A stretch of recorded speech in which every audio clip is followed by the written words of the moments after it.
Hello, Abdul. I'm asking what the mood in camp is like. Oh, thank you very much for this great opportunity. Of course, as is expected, the mood in camp is very, very high.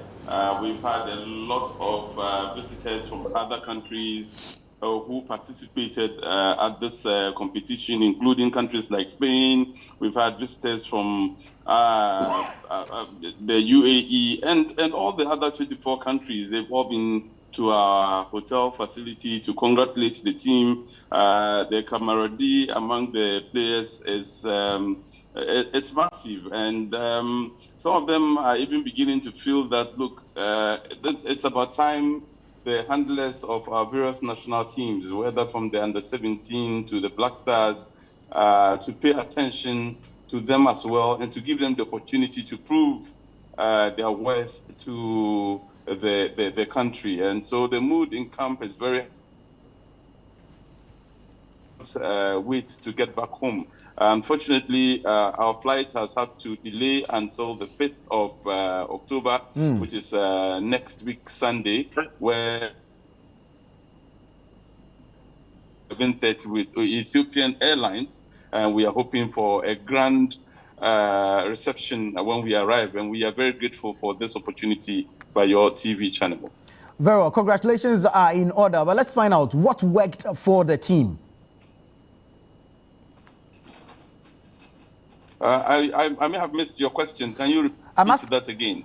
I'm asking what worked for the team. What was the magic trick? The magic trick, very simple. Discipline and teamwork. The coach kept emphasizing to them that from the very beginning that nobody was here in China for personal glory, and that we had come not just to represent the University for Development Studies, but also to represent Africa and to represent Ghana on this global stage. And of course, last night, if you watched the match, you would have noticed that aside the name UDS, what was boldly written on the scoreboard was Ghana against Brazil. And it was no longer a match between two universities. It was a match between two great footballing nations, especially at the youth level, where the... Hello? We seem to have lost Abdulhai moment there. He's the director. Last time Ghana beat Brazil in any international competition years ago.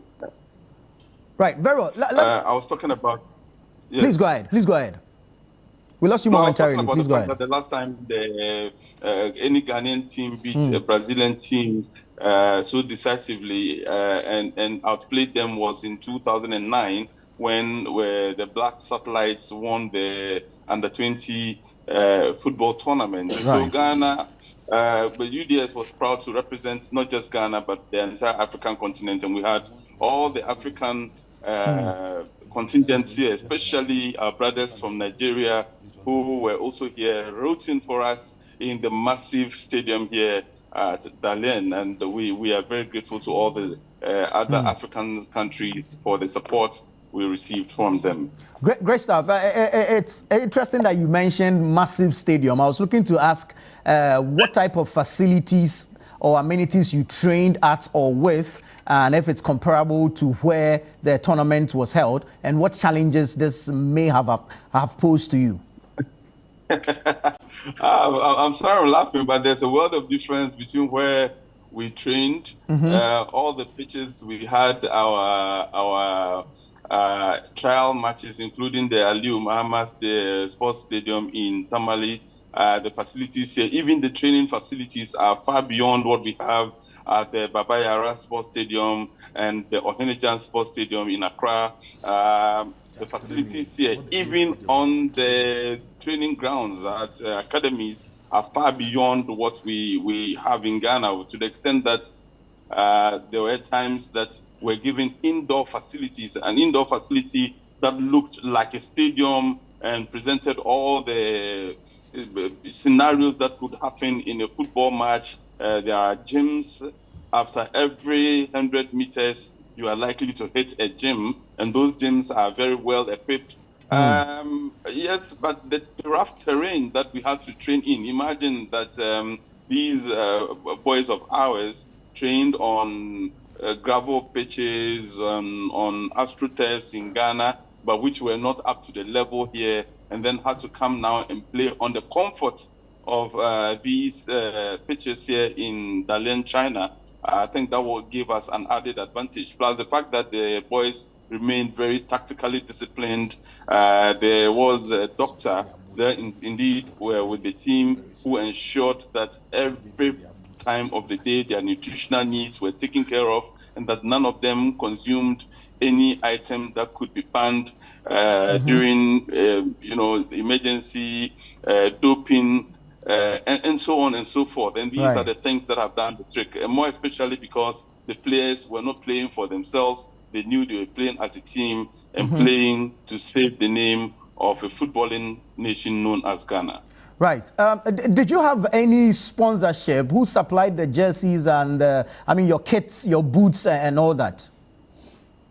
We had enormous support from the UDS branch of the UTAG, the University Teachers Association of Ghana. They donated some jerseys, and then the GFA, the Ghana Football Association, must be commended highly for providing the team with tracksuits and the facility at Pram Pram for the team to train as well. We had support from individual Ghanaians, a former MP for Sisala East, and several other individuals who, Real Tamale United, for example, gave us a lot of support. The chief of the Tolon traditional area and the overlord of Dabon, the Yana, gave the team a huge, massive support. And ever since we arrived in Dalian also, the numerous messages that kept coming in from different institutions and individuals all helped to motivate the boys to be able to come this far. Thank you. Very well. We wish you well, but the final one before I let you go. Have you received your congratulatory message yet from your friend and brother Manasseh? Well, I'm sure by now he's licking his wounds out of pains.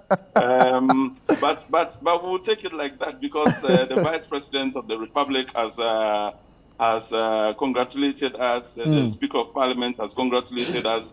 Just this dawn, I was on phone with the presidential aide, Honorable Joyce Bawa Muktari.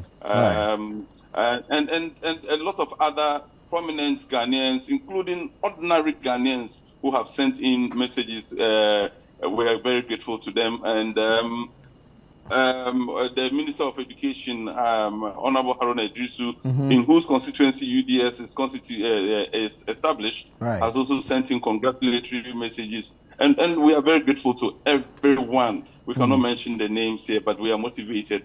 But again, if you have contact with Manasseh, tell him that we are not just coming with a trophy, that I'm coming with a gold medal on my neck, and I'll press his neck. Abdul Hai Moment, thank you so much for your time. We wish you all congratulations and we wish you a safe flight back home. Thank you so much. Abdul Hai Moment is the Director of Public Affairs for the University of Development Studies. He is with the team in Dalian, China, where they beat Brazil to lift the trophy at the FISU Games 2025. So we've heard him. Some of the issues that we raised here, it's aim he has re-echoed. So now the ball is in our court.